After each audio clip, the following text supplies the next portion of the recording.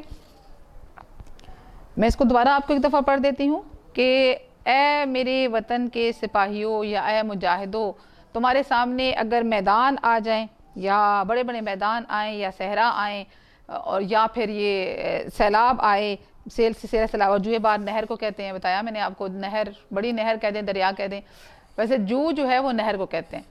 تو تمہارے سامنے سیلاب آ جائیں یا نہریں آ جائیں، تمہیں اس سے ہٹنا نہیں چاہیے، اپنے راستے سے ان سے بچنا نہیں چاہیے، اور چاہے تمہارے سامنے سمندر آ جائیں یا پہاڑ آ جائیں، اور یہ راستہ کتنا ہی مشکل کیوں نہ ہو تمہیں اس راستے پر چلتے ہی چلے جانا ہے۔ دلاورانے تیغ زن بڑے چلو، دلاور کہتے ہیں بہادر کو، اور تیغ زن کہتے ہیں تلوار چلانے والے کو، یعنی اے بہادروں، تلوار چلانے والوں، آگے بڑھو، اور صف شکن کہتے ہیں صفوں کو دشمن کی صفوں کو توڑنے والے بہادر، تو اے میرے دشمن کی صفوں کو توڑنے والے بہادروں، تم بھی آگے بڑھتے چلے جاؤ۔ یہ میں صرف آپ کو اس کا مفہوم بتا رہی ہوں، ٹھیک ہے؟ تمہاری تیغ تیز پر وطن کو افتخار ہے، تیغ تیز کہتے ہیں تلوار کو، تیغ تیز مطلب تیز تلوار، تمہاری تیز تلوار پر تمہارے وطن کو فخر ہے، افتخار کیا کہتے ہیں؟ فخر ہے۔ وطن کی مرگ و زیست کا تم ہی پر انحصار ہے، یعنی وطن کی موت اور زندگی، مرگ و زیست، موت اور زندگی، مرگ و زیست، موت اور زندگی کا تم پر ہی انحصار ہے، یعنی وطن کے مرنے اور جینے کا تم پر ہی انحصار ہے، تم پر ہی انحصار ہے، منحصر ہے۔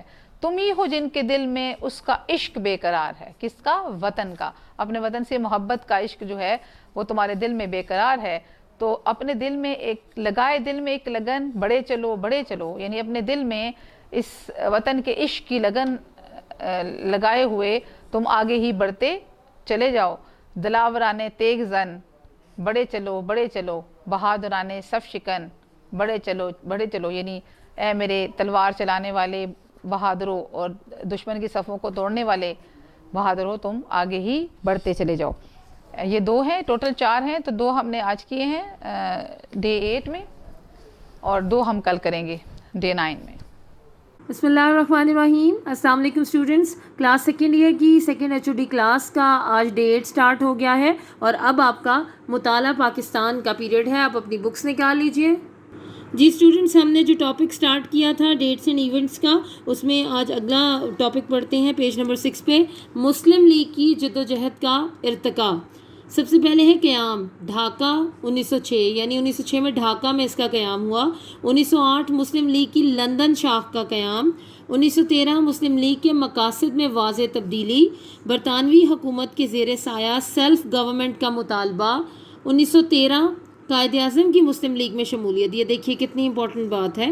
1916 کانگریس لیگ مصالحت یعنی میثاق لکھنؤ۔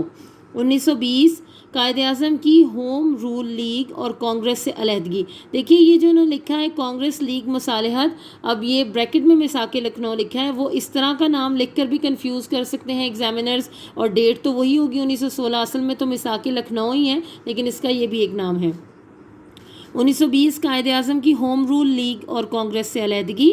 1927 تجاویز دہلی، قائد اعظم کی ایک اور مصالحانہ پیشکش۔ 1929 قائد اعظم کے 14 نکات پر مبنی قرارداد کی منظوری۔ 1930 علامہ اقبال کی طرف سے مسلمانوں کی سیاسی خود مختاری کی تجویز۔ 1935 قائد اعظم کی طرف سے مسلم لیگ کی تنظیم نو کے اقدامات۔ اور اگلا پوائنٹ ہے 1937 انتخابات میں مسلم لیگ کی ناکامی، یہ بہت امپورٹنٹ بات ہے، انہوں نے ہائی لائٹ بھی کی ہوئی ہے۔ 1937 تا 1939 کانگریسی حکومتوں کے خلاف عوامی تحریک، مسلم لیگ کے عوامی دور کا آغاز۔ 1940 قرارداد پاکستان کی منظوری۔ 1945 سے 46 انتخابات میں مسلم لیگ کی شاندار کامیابی، اور 16 اگست 1946 ڈائریکٹ ایکشن ڈے، مسلم لیگ کی طرف سے پورے ہندوستان میں اپنی عوامی طاقت کا مظاہرہ۔ آگے ہیں دیگر اہم واقعات۔ تقسیم بنگال کی تنسیخ یعنی منسوخ ہو گیا، کینسل ہو گیا 1911 میں۔ علی گڑھ کالج کو یونیورسٹی کا درجہ دے دیا گیا 1921۔ تحریک خلافت کا آغاز 1919، مقصد یہ تھا کہ انگریز جنگ عظیم اول میں اپنی فتح کے نتیجے میں مسلمانوں کے اتحاد کی علامت ترکی کی خلافت اسلامیہ کو ختم نہ کر دیں۔ یہ ہندو مسلم اتحاد کا مثالی دور تھا۔ 1924 مصطفیٰ کمال اتا ترک نے خلافت کا خاتمہ کر دیا، لہٰذا تحریک خلافت بھی دم توڑ گئی۔ 1923 سے 1924 سول نافرمانی کی تحریک، جو خلافت کے تحفظ کے لیے گاندھی جی کی قیادت میں شروع کی گئی تھی، ختم ہونے کے ساتھ ہی پورے ہندوستان میں ہندو مسلم فسادات کا دور شروع ہو گیا۔ 1933 چودھری رحمت علی نے پاکستان کا نام تجویز کیا اور پاکستان نیشنل موومنٹ قائم کی۔ قائد اعظم جو ہندوستان کی سیاست اور مسلمانوں کی بے حسی سے دل برداشتہ ہو کر 1931 میں لندن میں مقیم ہو گئے تھے، 1934 میں مسلمان رہنماؤں اور خاص طور پر علامہ اقبال کی درخواست پر واپس ہندوستان تشریف لے آئے۔ 1937 ہندوستان کے 11 میں سے 8 صوبوں میں کانگریس یا اس کی حامی حکومتیں قائم ہوئیں۔ ان میں سے اکثر حکومتوں نے بری حکمرانی کی مثال قائم کی اور مسلمانوں کے خلاف تعصب کا مظاہرہ کیا۔